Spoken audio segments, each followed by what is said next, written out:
할렐루야. 하나님께서 새 하루를 허락해 주셨습니다. 오늘 하나님께서 주시는 말씀은 히브리서 4장 1절에서 2절 말씀입니다. 함께 읽겠습니다. 그러므로 우리는 두려워할지니 그의 안식에 들어갈 약속이 남아 있을지라도 너희 중에는 혹 이르지 못할 자가 있을까 함이라. 그들과 같이 우리도 복음 전함을 받은 자이나 그러나 들은 바 그 말씀이 그들에게 유익하지 못한 것은 듣는 자가 말씀과 결부시키지 아니함이라. 아멘. 자, 이제 화면이 전환됩니다.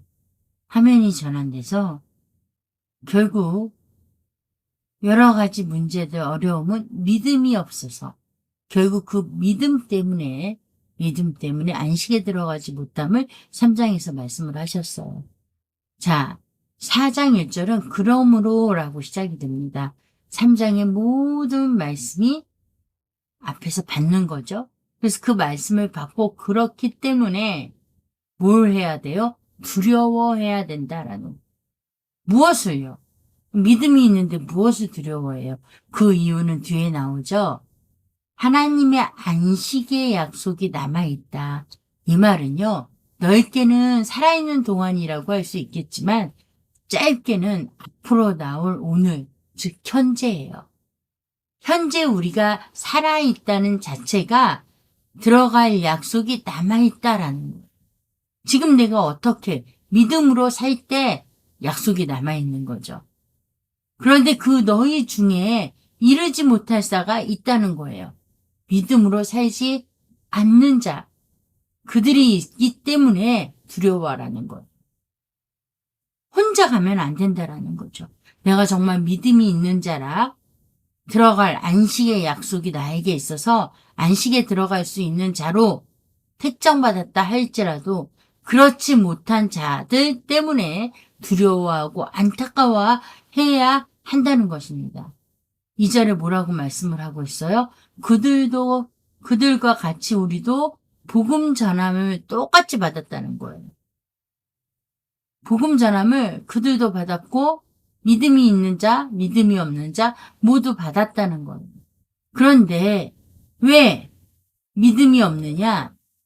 그들은 하나님의 말씀을 자신의 믿음과 결부시키지 않았대요. 무슨 말이에요? 하나님의 말씀을 듣고 아멘 했는지는 모르겠으나 실제로 그것을 삶으로 살지 않았다. 왜요? 믿음은 행하는 거예요. 행함이 없으면 무슨 믿음이에요?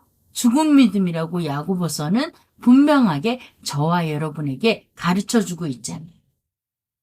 그렇기 때문에 우리가 하나님의 말씀을 듣고 아멘 했을지라도 그것을 자신의 믿음과 결부시키지 않으면, 다시 말해 실천하지 않으면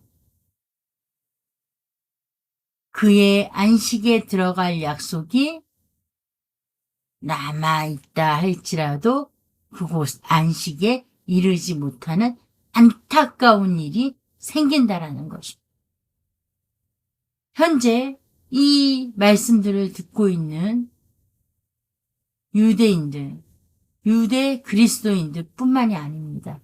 저와 여러분도 마찬가지예요. 저와 여러분이 지금 무엇을 두려워하고 계십니까? 사업이 망하는 거요? 내가 암에 걸려서 몇 개월 있다 죽는 거요? 아니면 당장 시험이 앞에 닥쳐 있어서 그 시험에 낙방할까 걱정이 돼서요? 여러 가지 두려움이 저희에게 있을 수 있습니다. 하지만 정말 저와 여러분이 두려워하여야 할 것은 오늘 현재 내가 하나님의 이 말씀을 나의 믿음과 결부시키고 있는가? 다시 말해 하나님의 말씀을 실천하고 있는가? 그렇지 않은가가 가장 두려워해야 할 일이라는 것입니다. 기도하겠습니다. 좋으신 하나님 아버지 귀한 말씀 주셨습니다. 우리가 두려워해야 할 일을 가르쳐 주셨습니다. 우리가 환경의 어려움이 아닌 거기에 따른 문제가 아닌 하나님의 말씀을 실천하지 못하고 아니면 실천하지 않았던 일들을 가장 두려워하는 믿음의 사람으로 세워주시옵소서. 예수님 이름으로 기도합니다. 아멘.